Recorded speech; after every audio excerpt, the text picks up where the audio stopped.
is a Signature TV News Update. Thanks for joining us. I am Brenda Etta. In the headlines, President Muhammadu Buhari presents 2022 budget to the National Assembly. Governor Willie Obiano says presidency is not in support of the proposed state of emergency in a number of states. The Federal High Court sentences Faisal, son of former chairman of the defunct Pension Reform Task Force team, Abdurrashid Maina, to 14 years imprisonment. And now, the details. President Muhammadu Buhari on Thursday presented a total budget of 16.39 trillion naira for the year 2022 to the National Assembly. The Senate President Ahmed Lawan said the National Assembly is committed to passing the budget before the end of the year. Speaking at the Assembly chambers, the President tagged the appropriation bill a budget of economic growth and sustainability. He said the budget will focus on diversifying the economy with robust micro, small and medium enterprises growth, investing in critical infrastructure, strengthening security and ensuring good governance, enabling a vibrant, educated and healthy populace, reducing poverty and minimizing regional, economic and social disparities. 2022 budget proposal. The allocation of MDAs were guided by the strategic objectives of the National Development Plan of 2021 to 2025, which are A. Diversifying the economy with robust MSME growth, B. Investing in critical infrastructure, C. Strengthening security and ensuring good governance, D. Enabling a vibrant, educated and healthy populace, E. Reducing poverty, and F. Minimizing regional, economic and social disparities. The 2022 appropriation, therefore, is a budget of economic growth and sustainability. Vice President Yemi Osibanjo has left Abuja for London, the United Kingdom, where he is billed to represent President Muhammadu Buhari at a high-level United Nations event on the energy transition in Africa agenda with a special focus on Nigeria. His spokesman Laolu Akande, in a statement issued on Thursday, said the vice president will be accompanied by the Minister of State for Environment, Mrs. Sharon Ikeazo, and the special advisor to the president on economic matters, Dr. Adeyemi Dikpeolu, amongst others. Akande said the event, holding on Friday at the Imperial College, will feature meetings organized by UN Energy ahead of the UN Climate Conference, COP26, which will be hosted by United Kingdom in Glasgow, Scotland. He said Prof. Osibanjo will also hold talks with President-designate of COP26, Mr. Alok Sharma, a cabinet-rank UK minister and the chair of the UK government's COP26 Energy Transition Council. The Vice President will also deliver an address at the Imperial College London, where he is billed to interact with the academic community on the global energy transition and Nigeria's position on a just transition. The Vice President is expected back to Nigeria on Sunday, the 10th of October, 2021. Anambra State Governor Willie Obiano has said that President Muhammadu Buhari is not in support of the proposed state of emergency in the state. Obiano stated this on Thursday after a short meeting with the president at the villa in Abuja. According to the governor, President Buhari does not want any form of intimidation ahead of the polls. Governor Obiano, who further stated that he has reported the Attorney General of the Federation, Abubakar Malami, to Buhari, described as unfortunate the comment suggesting that a state of emergency could be imposed in Anambra to engender security of lives. The governor, while expressing his displeasure at the fact that Malami did not make such an assertion regarding the crisis brewing in other northern states, advised the Justice Minister to reserve his expressions over such issues. The governor also rejected assertions that members of the ruling All Progressive Grand Alliance (APGA) in the State House of Assembly had defected to the All Progressives Congress (APC), explaining that the members were given 100 million naira each to join the opposition. Imo State Governor Senator Hope Uzodinma has called on the Nigerian army to target criminal elements in the state and ensure they are brought to justice. Governor Uzodinma stated this while flagging off Exercise Golden Dawn at 34 Artillery Brigade Forward Operation Base at Orlu, Imo State on Wednesday. The governor also noted that the Army, its sister services, and other security agencies must continue to consolidate on the gains so far made in curbing the activities of criminals who are hell bent on causing pain and hardship on the people. He assured that the state will continue to support the Army, sister services, and other security agencies who strive to ensure that there is peace in Imo. Uzodimar commended the Chief of Army Staff Lieutenant General Farouk Yahaya, the Commander 34 Artillery Brigade, and his officers and soldiers for their sacrifices in ensuring a peaceful Imo. Earlier in his welcome address, the Commander 34 Artillery Brigade, Brigadier General Raymond Ushasha, explained that the Golden Dawn is a Nigerian army exercise aimed at embracing measures to curb the activities of criminal elements during and after the Yuletide season to guarantee public safety and continuity of socio-economic activities. The Federal High Court sitting in Abuja on Thursday convicted and sentenced the son of former chairman of the defunct Pension Reform Task Force team, Abdurrashid Maina, to 14 years imprisonment.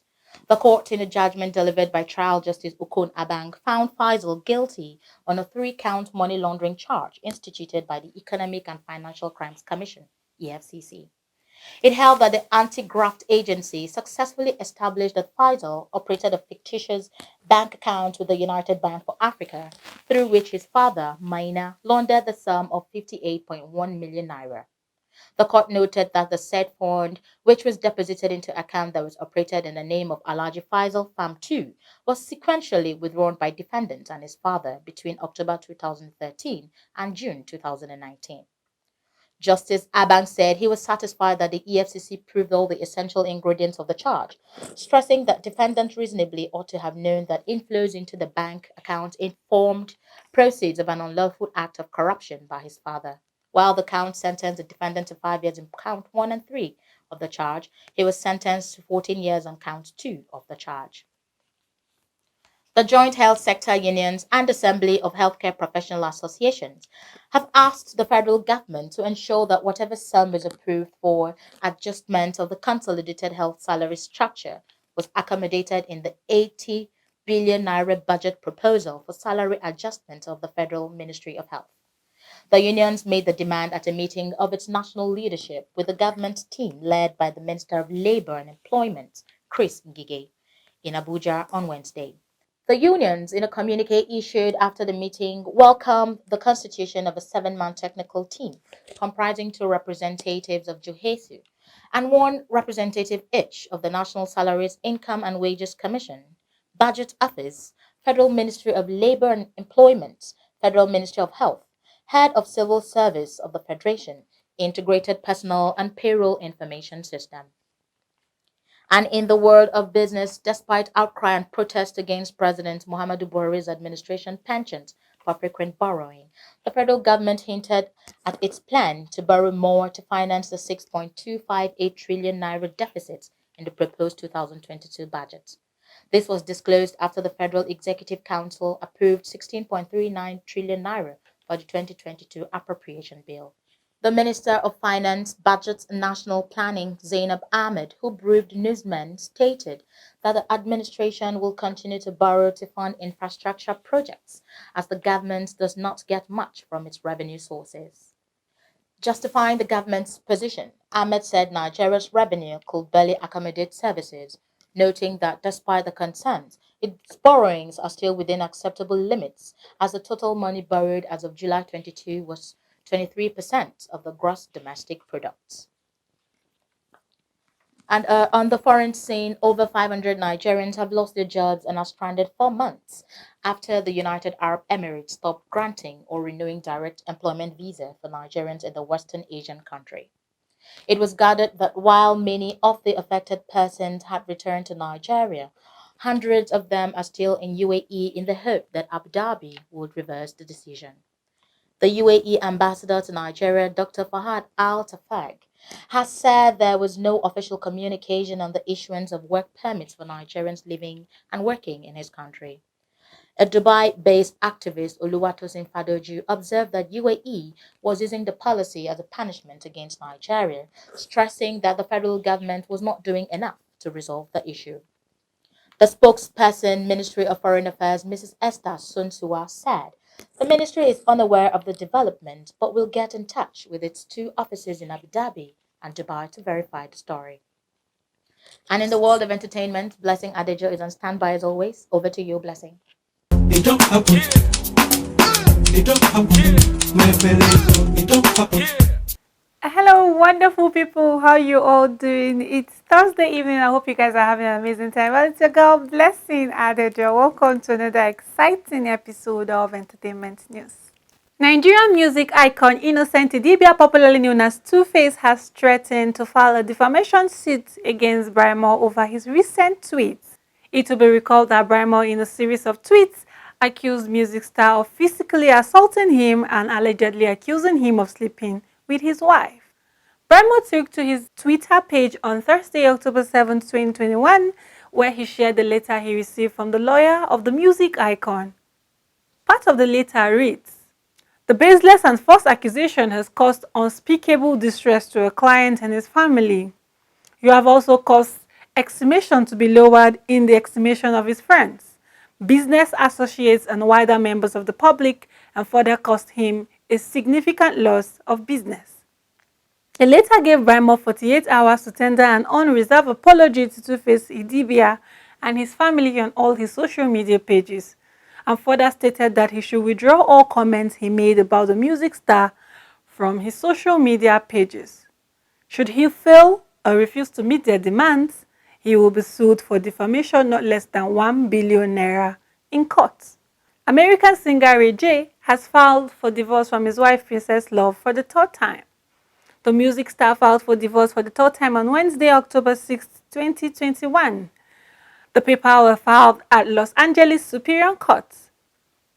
The couple have filed for divorce twice in May and September 2020.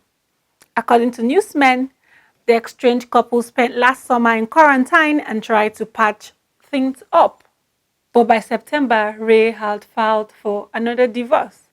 Since then, the couple made another attempt at reconciliation as they both moved to Florida with their two kids. Princess Love and Ray J had been married for 5 years and have 2 children together. Their marriage crisis started after an incident that occurred in Las Vegas back in 2019. According to Princess Love, Ray J left her and her child stranded in Vegas while she was heavily pregnant for their second child. And that's it on Entertainment News for today. I hope you guys enjoyed it. I remain your host, Blessing Adejo. Bye. In sports, Super Eagles manager Gernot Hoa says Eagles goalkeeper Maduka Okoye may not be in goal today in their clash with the Central African Republic (CAR) in the Qatar 2022 World Cup qualifier. Goalkeeper Maduka in recent matches has been Super Eagles' first choice shot stopper. The match at the Teslim Balogun studio in Lagos is the first of a 2-leg encounter with CAR as African teams battle for 5 slots in the 2022 World Cup train. Maduka, who plays in Holland for Sparta Rotterdam, arrived in camp only yesterday to the chagrin of coach Gernot Hoel, who expected all his players to be in Lagos latest on Tuesday morning. On ground to replace goalkeeper Okoye are Francis Uzoho, who was Nigeria's number 1 at the Russia 2018 World Cup, and Daniel Akpeyi, who was the first choice at the Egypt 2019 African Cup of Nations. Okoye has only trained twice with his teammates, a situation which could cost him his place, Hoa hinted. Before we end the news, a recap of our major stories. President Muhammadu Buhari has presented a total budget of 16.39 trillion naira for the year 2022 to the National Assembly. Anambra State Governor has cleared the air on the proposed state of emergency, said President Muhammadu Buhari is not in support. Abuja Federal High Court Justice Okon Abang sentenced the son of former chairman of the defunct Pension Reform Task Force team, Abdurrashid Maina, to 14 years imprisonment on a 3-count money laundering charge. Safety and security begin with you. Be patriotic. Report any suspicious activity to law enforcement agencies. Please stay safe.